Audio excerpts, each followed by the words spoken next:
ഈ video publish ആയതിന് ശേഷം എൻ്റെ അമ്മിനി ഒറ്റയ്ക്ക് ട്രിപ്പ് വിടുമോ എന്നുള്ളതിന് ഒരു ഐഡിയ ഇല്ല. ഈഷ ഫൗണ്ടേഷൻസിൽ പോയപ്പോൾ ഞാനും എൻ്റെ ഫ്രണ്ടും കൂടി ചെയ്ത കുറച്ച് പൊട്ടത്തരങ്ങളും ഞങ്ങൾ ഫേസ് ചെയ്ത ചാലഞ്ചസുമാണ് ഇതിൽ ഡിസ്ക്രൈബ് ചെയ്ത് പറയാൻ പോണത്. രണ്ടുപേരും കൂടി കോയമ്പത്തൂർ സ്റ്റേഷനിൽ എത്തിയിട്ടുണ്ടല്ലോ, അവിടെ ഇരിക്കണേർന്ന്. കാരണം അക്കോർഡിംഗ് ടു അവർ ചാർട്ട് 12:20 ഈ ട്രെയിൻ എത്തേണ്ടത്. ഈവൻ ദോ ട്രെയിൻ ഒരു 11:45 ആയപ്പോഴേക്കും കോയമ്പത്തൂർ എത്തിയേ. ഞങ്ങൾ രണ്ടുപേരും ഇത് കണ്ടിട്ടും കോയമ്പത്തൂർ സ്റ്റേഷനിൽ കണ്ടിട്ടും അവിടെ ഇരിക്കണേണ്. കാരണം ഞങ്ങളുടെ ചിന്തയിൽ ട്രെയിൻ 12:15 എത്തേണ്ടത്. മേ ബി ഇഷയിലോട്ട് പോകാനുള്ള കോയമ്പത്തൂർ സ്റ്റേഷൻ വേറെ ഉണ്ടാവുമായിരിക്കും. പിന്നെ അവിടെയുള്ള ഒരു ചേട്ടൻ്റെ അടുത്ത് ചോദിച്ച് കൺഫേം ചെയ്ത് ഞങ്ങൾ പിന്നെ എങ്ങനെയൊക്കെയോ ചാടി ഇറങ്ങി. പിന്നെ രണ്ടാമത് ഞങ്ങൾ ചിന്തിച്ചതെന്ന് വെച്ച് കഴിഞ്ഞാൽ, അക്കോർഡിംഗ് ടു ഇൻസ്റ്റാഗ്രാം റീൽസ് ഇഷ്യയിലോട്ട് പോകാനുള്ള ബസ് കിട്ടാൻ ഭയങ്കര എളുപ്പമായിരിക്കുമെന്ന്. പക്ഷെ അങ്ങനെയൊന്നുമല്ല. 2-3 തമിഴ് ചേട്ടന്മാരുടെ അടുത്ത് ഞങ്ങൾക്ക് അറിയാവുന്ന രീതിയിൽ തമിഴും ഇംഗ്ലീഷും മലയാളമൊക്കെ പറഞ്ഞ് ഒപ്പിച്ചിട്ടാണ് നമ്മുടെ ബസ് സ്റ്റോപ്പ് കണ്ടുപിടിച്ചത്. നിങ്ങൾക്ക് ഇരുന്ന് പോകണമെന്നുണ്ടെങ്കിൽ ബസ്സിൽ ഗാന്ധിപുരം ബസ് സ്റ്റേഷനിൽ ചെന്നിട്ട് പോകണമായിരിക്കും ഏറ്റവും ബെസ്റ്റ്.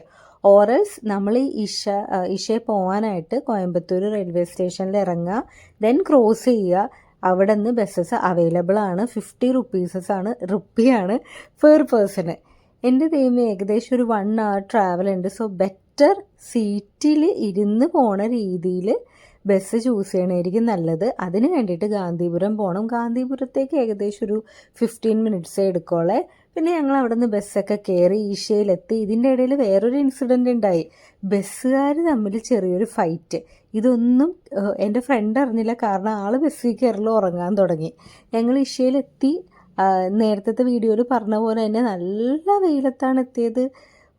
ഇത്രമാത്രം ടയേർഡായി പോയൊരു ട്രിപ്പ് ഉണ്ടായിട്ടില്ല. പക്ഷേ ആ ഒരു ആദിയോഗി പ്രതിമ കണ്ടപ്പോഴേക്കും അതെല്ലാം പോയി. Because I was so excited. പിന്നെ ഏറ്റവും ബെസ്റ്റ്, നിങ്ങൾ ആ ലൈറ്റ് ഷോ കഴിഞ്ഞ് അപ്പം തന്നെ ഇറങ്ങണമായിരിക്കും. ആ സമയത്ത് ഞങ്ങൾ ഇറങ്ങിയപ്പോൾ കിട്ടിയ ബസ്സിൻ്റെ റഷാണ് ഇതിൽ കാണിക്കണത്.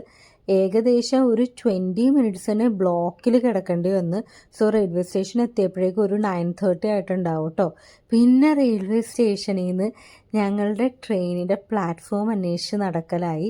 പിന്നെ ഏറ്റവും രസമായിട്ട് എനിക്ക് തോന്നിയെന്ന് വെച്ച് കഴിഞ്ഞാൽ, നമ്മളവിടെ ആരെയും പറ്റിയിട്ടോ ഒന്നിനെയും പറ്റിയിട്ട് ബോധേഡല്ല. ഒരു പ്രത്യേക ഫ്രീഡം എക്സ്പീരിയൻസ് ചെയ്തത് നമ്മൾ ട്രിപ്സിൽ പോകുമ്പോഴേക്കും. കാരണം മേക്കപ്പിനെ പറ്റി ബോധേഡല്ല, അപ്പിയറൻസിനെ പറ്റിയിട്ടല്ല, വഴിയിലൊക്കെ ഇരുന്ന് ഭക്ഷണം കഴിക്കണ്. എന്താ പറയുക, ഒരു full on freedom in a safety way. എപ്പോഴും നമുക്ക് അവസരങ്ങൾ കിട്ടുമ്പോൾ അതിനെ പോസിറ്റീവായിട്ട് യൂസ് ചെയ്യാൻ നോക്കുക. കാരണം വീണ്ടും ഇതുപോലത്തെ ചാൻസസ് വരാനായിട്ട് ഒരു സാധ്യതയില്ല. ഇഷാ യോഗി ട്രിപ്പിൽ മനസ്സിലാക്കിയൊരു കാര്യം എന്ന് വെച്ച് കഴിഞ്ഞാൽ, കുറച്ചും കൂടി ഒരു സോളോ ട്രിപ്പ് എന്ന് പറയാൻ പറ്റില്ല, ഗേൾസ് ട്രിപ്പ്. അതിന് പോകുമ്പോഴേക്കും നമ്മൾ ഇൻഡിവിജ്വലി നല്ല രീതിക്ക് പ്രിപ്പയർഡ് ആയിരിക്കണം. കുറച്ചും കൂടി ഒന്ന് ചാർട്ട് ചെയ്ത് കഴിഞ്ഞാൽ നല്ലതായിരിക്കും. പിന്നെ ഞങ്ങൾ 3 tier AC സീറ്റ്സാണ് ബുക്ക് ചെയ്തത്. പോയപ്പോഴും വന്നപ്പോഴും ഇത് നോക്കിയേ, വെളുപ്പിന് 3 മണിക്ക് ഒരു ഫാമിലി എണീറ്റ് നിന്നിട്ടുള്ള കത്തി വെക്കലാണ് കാണുന്നത്. ഭയങ്കര ഒച്ചത്തിൽ ചിരിക്കുകയും വർത്താനം പറയുകയും ചെയ്യണമായിരുന്നു. എല്ലാവരുടെ ഉറക്കം ഡിസ്റ്റർബ് ചെയ്ത് ഒരു മനുഷ്യൻ ഇതിനെതിരെ ഒന്നും പ്രതികരിക്കണുണ്ടായില്ല. മര്യാദ രീതിയിൽ നമുക്ക് പറയാമല്ലോ, ചേട്ടാ ചേച്ചി ഒന്നും മിണ്ടാണ്ടിരിക്കുന്നത്.